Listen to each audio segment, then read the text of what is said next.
दोस्तों डेट है 2 मई 1519। फ्रांस का एक महल शैटो। एक बूढ़ा आदमी अपने बिस्तर पर आखिरी सांसें ले रहा है। उसकी लंबी सफ़ेद दाढ़ी है, उसके हाथ पैरालाइज हो चुके हैं। उसके बिस्तर के पास एक पेंटिंग रखी है, एक औरत की जिसकी मुस्कुराहट अजीब है। मरते वक्त ये आदमी रोता है। वो कहता है, I have offended God and Mankind because my work did not reach the quality it should have. मैंने भगवान और इंसान को नाराज़ किया है क्योंकि मेरा काम उतना अच्छा नहीं था जितना होना चाहिए था। सोचिए, ये वो आदमी है जिसे हम यूनिवर्सल जीनियस कहते हैं, लेकिन वो खुद को फेलियर समझता था। उसने 7000 पेजेस की नोटबुक्स लिखी थी, लेकिन अजीब बात ये थी, उसने सब कुछ उल्टा यानी बैकवर्ड्स लिखा था। Right to left, mirror writing. अगर आपको उसकी डायरी पढ़नी है तो आपको आईना चाहिए होगा। क्यों? क्या वो कोई राज छुपा रहा था, या उसका दिमाग हम आम इंसानों से अलग चलता था? आज हम हिस्ट्री के सबसे बड़े दिमाग का ऑपरेशन करेंगे। हम देखेंगे कि कैसे एक बिना स्कूल गया लड़का दुनिया का सबसे बड़ा आर्टिस्ट और साइंटिस्ट बना। ये कहानी क्यूरियोसिटी यानी जिज्ञासा की है। Let's begin. Chapter 1, the bastard of Vinci, 1552 to 1519। The child of nature. Leonardo का जन्म 1452 में इटली के एक छोटे से गांव विंची में हुआ। उनके पिता सर पिएरो एक अमीर नोटली थे, लेकिन उनकी मां कैटलीना एक गरीब किसान थी। लियोनार्डो उन दोनों की शादी से नहीं बल्कि एक अफेयर से पैदा हुए थे। वो एक इललेजिटिमेट चाइल्ड थे। इसका मतलब था कि लियोनार्डो अपने पिता का सरनेम यूज नहीं कर सकते थे। इसलिए वो सिर्फ लियोनार्डो द विंची हैं, यानी विंची गांव का लियोनार्डो। उन्हें यूनिवर्सिटी जाने की इजाज़त नहीं थी। उन्हें डॉक्टर या लॉयर बनने की इजाज़त नहीं थी। ये उनके लिए सबसे बड़ी ब्लेसिंग थी, क्योंकि स्कूल नहीं गए तो उनका दिमाग खुला रह गया। उनकी टीचर किताबें नहीं थीं, उनकी टीचर नेचर यानी प्रकृति थी। वो घंटों जंगल में बैठे रहते, वो देखते कि पानी कैसे बहता है, चिड़िया कैसे उड़ती है, फूल कैसे खिलता है। वो अपनी बेल्ट पर एक नोटबुक लटकाकर घूमते थे और उसमें अजीब सवाल लिखते थे। Why is the sky blue? आसमान नीला क्यों है? गूस के पैर ऐसे क्यों हैं? वुडपेकर की जीभ कैसी दिखती है? लोग पूछते, तुम्हें वुडपेकर की जीभ से क्या लेना देना? लियोनार्डो कहते, मुझे बस जानना है। The monster shield. बचपन में एक बार एक किसान ने लियोनार्डो को लकड़ी की एक ढाल दी और कहा, इस पे कुछ पेंट कर दो। लियोनार्डो जंगल गया। उसने वहां सांप, छिपकली, चमगादड़ और कीड़े जमा किए।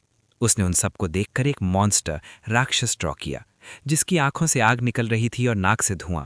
जब उसने वो शील्ड अपने पिता को दिखाई तो पिता डर के मारे पीछे हट गए। लियोनार्डो ने मुस्कुराकर कहा, मतलब पेंटिंग काम कर रही है। उस दिन उसके पिता समझ गए कि ये लड़का नॉर्मल नहीं है। उन्होंने उसे फ्लोरेंस भेज दिया, वेरोक्यो की वर्कशॉप में आर्ट सीखने। Chapter 2, the procrastinator, the unfinished genius. The angel that broke the teacher. Verrocchio उस वक्त का सबसे बड़ा आर्टिस्ट था। एक पेंटिंग पर काम चल रहा था, द बैप्टिज्म ऑफ क्राइस्ट। वेरोक्यो ने लियोनार्डो से कहा, तुम बस साइड में एक छोटा सा एंजल बना दो। लियोनार्डो ने वो एंजल बनाया। जब वेरोक्यो ने वो एंजल देखा, उसके चेहरे के एक्सप्रेशंस, कपड़ों की सिलवटें, तो वेरोक्यो ने अपना ब्रश तोड़ दिया। उसने कसम खाई, मैं आज के बाद कभी पेंट नहीं करूंगा, क्योंकि एक बच्चे ने मुझे हरा दिया है। The curse of curiosity. Leonardo genius था, लेकिन उसके पास एक बीमारी थी। आज हम इसे ADHD कहते हैं। वो किसी काम को पूरा नहीं कर पाता था। जैसे ही वो पेंटिंग शुरू करता, उसका दिमाग साइंस में चला जाता।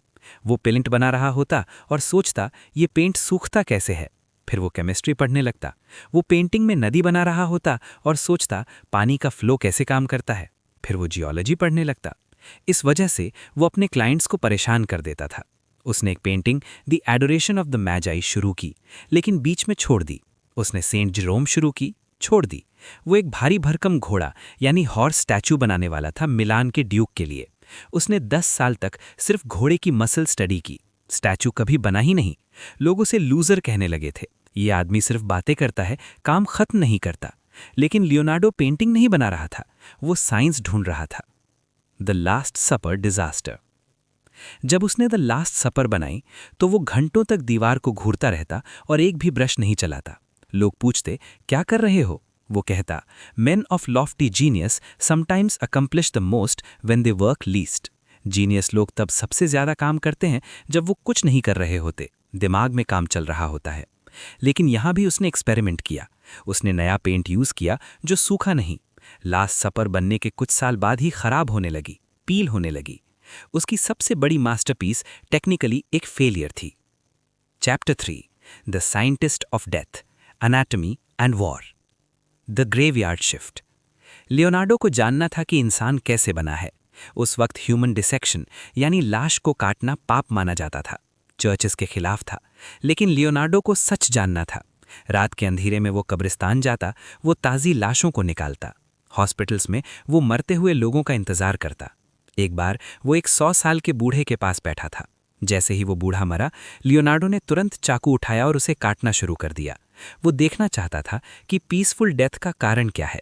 पता चला आर्टरी ब्लॉक थी। उसने 30 लाशें काटी। गंदी बदबू, सड़ता हुआ मांस, बीमारी का डर। लियोनार्डो वहां मोमबत्ती लेकर बैठा रहता और ड्राइंग करता। उसने पहली बार दिखाया कि इंसान की स्पाइन, रीढ़ की हड्डी कर्व्ड होती है, सीधी नहीं। फीटस यानी बच्चा माँ के पेट में कैसे रहता है, ये ड्राइंग आज भी मेडिकल स्कूल्स में यूज होती है। हार्ट मसल है, पंप है। उसने स्माइल की मसल्स ढूंढी, होठों को कंट्रोल करने वाली नसें, सिर्फ इसलिए ताकि वो अपनी पेंटिंग्स में सही मुस्कुराहट बना सके। The war machines. लियोनार्डो शांति प्रिय था, लेकिन उसे पैसे चाहिए थे, तो उसने रेज्यूमे लिखा मिलान के ड्यूक को। इसमें उसने ये नहीं लिखा कि मैं आर्टिस्ट हूँ, उसने लिखा मैं इंजीनियर हूँ, मैं टैंक बना सकता हूँ, मैं मशीन गन बना सकता हूँ, मैं सबमरीन बना सकता हूँ, मैं नदियों का रास्ता मोड़ सकता हूँ। उसने टैंक का डिज़ाइन बनाया जो कछुए जैसा दिखता था। उसने हेलीकॉप्टर यानी एरियल स्क्रू डिज़ाइन किया। उसने डाइविंग सूट बनाया। ये सब चीज़ें 400-500 साल बाद बनी। लियोनार्डो का दिमाग अपने वक्त से इतना आगे था कि वो अकेला महसूस करता था। वो एक टाइम ट्रैवलर था जो गलत सदी में फंस गया था। Chapter 4 the smile, the Mona Lisa, the never ending painting. 1503 में लियोनार्डो 51 ईयर्स का था। उसे एक सिल्क मर्चेंट की पत्नी की पेंटिंग बनाने का ऑर्डर मिला। नाम था लीसा गेरार्डिनी। ये एक सिंपल पोर्ट्रेट था, 2-3 महीने का काम। लेकिन लियोनार्डो ने इसे कभी डिलीवर नहीं किया। वो अगले 16 साल तक, मरते दम तक इस पेंटिंग को अपने पास रखता रहा। वो जहां भी जाता, मिलान, रोम, फ्रांस, मोनालिसा उसके साथ जाती। क्यों? क्योंकि वो इसमें अपनी सारी जिंदगी का ज्ञान डालना चाहता था। स्फुमाटो। उसने लाइंस नहीं बनाई, उसने धुएं जैसा इफेक्ट दिया। इसलिए उसकी मुस्कुराहट ऐसी लगती है कि वो अभी आ रही है और अभी जा रही है। दी ऑप्टिक्स। उसने डिसेक्शन से सीखा था कि रेटिना साइड में अलग देखता है और सेंटर में अलग। अगर आप मोनालिसा की आंखों में देखो तो वो मुस्कुरा रही है, अगर होठों को देखो तो मुस्कुराहट गायब हो जाती है। The background. पीछे जो नदी और पहाड़ है वो वही जियोलॉजी है जो उसने बचपन में विंची में देखी थी। लियोनार्डो एक एक लेयर पेंट करता। कुछ लेयर सिर्फ 2 माइक्रोमीटर मोटी थीं, बाल से भी पतली। वो सालों बाद वापस आता और एक हल्का सा स्ट्रोक लगाता। ये पेंटिंग नहीं थी, ये उसका ऑब्सेशन था। लोग कहते हैं मोनालिसा में लियोनार्डो की खुद की आत्मा है। The final breath. 1519 में फ्रांस का राजा फ्रांसिस द फर्स्ट लियोनार्डो को अपने पास ले आया। राजा उसे फादर कहता था। राजा ने कहा, लियोनार्डो तुम बस बातें करो, मुझे तुम्हारा दिमाग चाहिए। लियोनार्डो अब बूढ़ा हो चुका था। 2 मई 1519 को लियोनार्डो मर गया। कहा जाता है कि वो राजा की बाहों में मरा। लेकिन मरने से पहले उसने अपनी नोटबुक्स में एक आखिरी लाइन लिखी थी। मैथ का कोई प्रॉब्लम सॉल्व कर रहा था और अचानक लिखा, the soup is getting cold. Soup ठंडा हो रहा है, और कलम रख दी। उसका काम कभी पूरा नहीं हुआ। उसने दुनिया को छोड़ दिया, लेकिन उसकी क्यूरियोसिटी अभी भी भूखी थी। कंक्लूजन। दोस्तों, लियोनार्डो द विंची की लाइफ हमें क्या सिखाती है? Curiosity is the ultimate super power. Leonardo अमीर नहीं था, पावरफुल नहीं था, वो बस जिज्ञासु यानी क्यूरियस था। उसने पूछा क्यों, और दुनिया बदल गई।